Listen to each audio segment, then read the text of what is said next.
वट सावित्री व्रत कब है? जाने तारीख, महत्व, शुभ मुहूर्त और पूजा विधि। इस साल 2024 में वट सावित्री व्रत 6 जून गुरुवार के दिन है। वट सावित्री व्रत के दिन शनि अमावस्या या शनि जयंती भी है। वट सावित्री व्रत पर सुहागनें अपने पति की लंबी उम्र की कामना करती हैं और व्रत रखती हैं। वट सावित्री व्रत के दिन अगर शुभ मुहूर्त पर वट वृक्ष की पूजा की जाए तो वैवाहिक जीवन में सुख, शांति और समृद्धि का वास होता है। आइए जानते हैं वट सावित्री व्रत का महत्व और पूजा विधि। इस साल वट सावित्री व्रत 6 जून गुरुवार के दिन है। वट सावित्री व्रत को सावित्री अमावस्या या वट पूर्णिमा के नाम से भी जाना जाता है।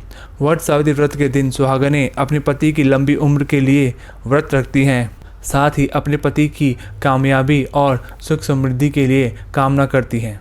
वट सावित्री व्रत पर वट वृक्ष के साथ सत्यवान और सावित्री की भी पूजा की जाती है। वट सावित्री व्रत के दिन ही शनि अमावस्या भी है। इसे शनि जयंती भी कहा जाता है। ऐसे में वट सावित्री व्रत का महत्व और भी बढ़ जाता है। अगर आप शनि देव की विशेष कृपा पाना चाहते हैं तो वट वृक्ष यानी बरगद के पेड़ के साथ पीपल के पेड़ की भी पूजा ज़रूर करें। इससे आपको शनि के नकारात्मक प्रभाव से भी मुक्ति मिलेगी। ज्येष्ठ माह की अमावस्या तिथि की शुरुआत 5 जून को शाम 7:54 पर होगी और इसका समापन 6 जून को शाम 6:07 पर होगा। इस कारण वट सावित्री व्रत 6 जून को ही मनाया जाएगा। अमृतकाल समय 6 जून सुबह 5:35 से सुबह 6:16 तक। पूजन का शुभ मुहूर्त 6 जून सुबह 8:56 से लेकर सुबह 10:57 तक। पितरों का तर्पण करने का शुभ समय दोपहर 12:45 से लेकर दोपहर 1:45 तक। वट सावित्री का व्रत विवाहित महिलाएं पति की लंबी आयु के लिए रखती हैं। पौराणिक मान्यता है कि इस व्रत को करने से पति की आयु लंबी होने के साथ रोग मुक्त जीवन के साथ सुख समृद्धि की भी प्राप्ति होती है।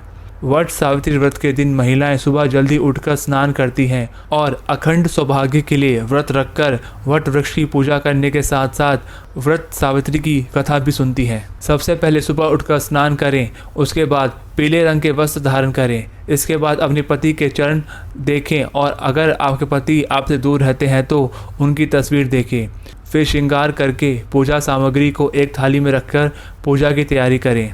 वट वृक्ष के नीचे सावित्री और सत्यवान की मूर्ति की स्थापना करें। इसके बाद वट वृक्ष में जल अर्पित करें, फूल, भीगे चने, गुड़ और मिठाई चढ़ाएं। इसके बाद वट वृक्ष के चारों तरफ रोली बांधते हुए 7 बार परिक्रमा करें।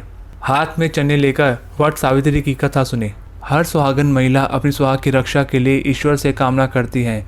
पति की लंबी आयु की दुआ करने के साथ साथ उसकी तरक्की के लिए भी उपवास रखती हैं।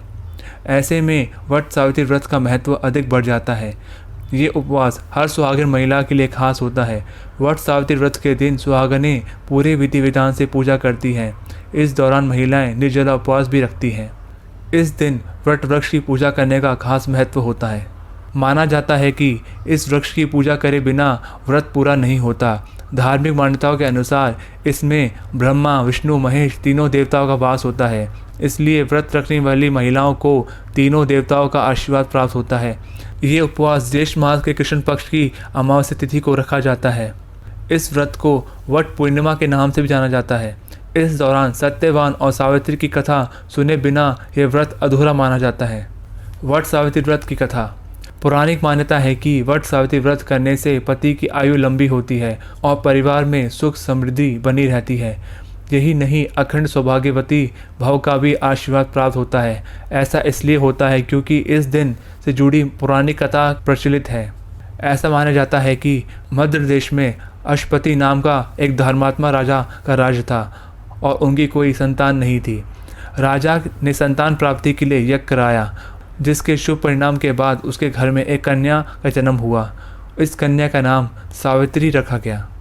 समय के साथ साथ जब सावित्री बड़ी हुई और विवाह के योग हुई तो उन्होंने सुमंत सेन के पुत्र सत्यवान को अपने पति के रूप में वरण किया।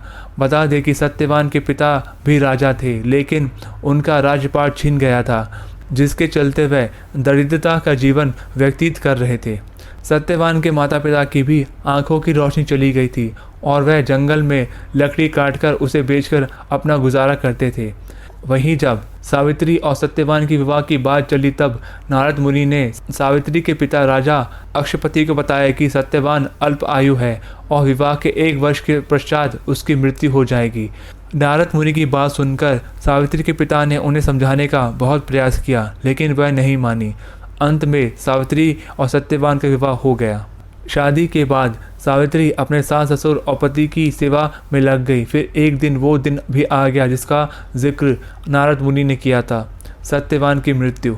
उसी दिन सावित्री भी सत्यवान के साथ वन को गई। वन में लकड़ी काटने के लिए सत्यवान जैसे ही पेड़ पर चढ़ने लगा, उसी समय उसके सर में असहनीय पीड़ा होने लगी और वह सावित्री की गोद में सर रखकर लेट गया। कुछ समय में उसके समक्ष अनेक दूतों के साथ यमराज खड़े हो गए थे।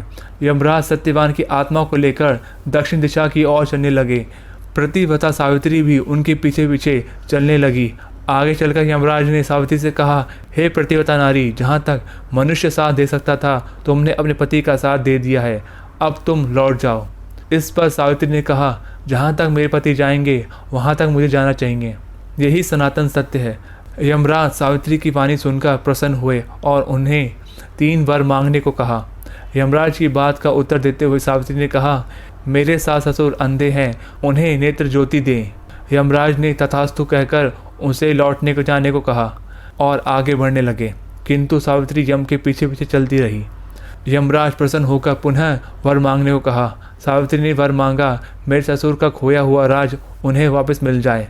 इसके बाद सावित्री ने वर मांगा, हे यमराज, मैं सत्यवान के 100 पुत्रों की माँ बनना चाहती हूँ, कृपया कर मुझे यह वरदान दे। सावित्री की पति भक्ति से प्रसन्न होकर यमराज ने तथास्तु कहा, जिसके बाद सावित्री ने कहा कि मेरे पति के प्राण तो आप लेकर जा रहे हो, तो अपने पुत्रों की प्राप्ति का वरदान मैं कैसे पूरा करूंगी।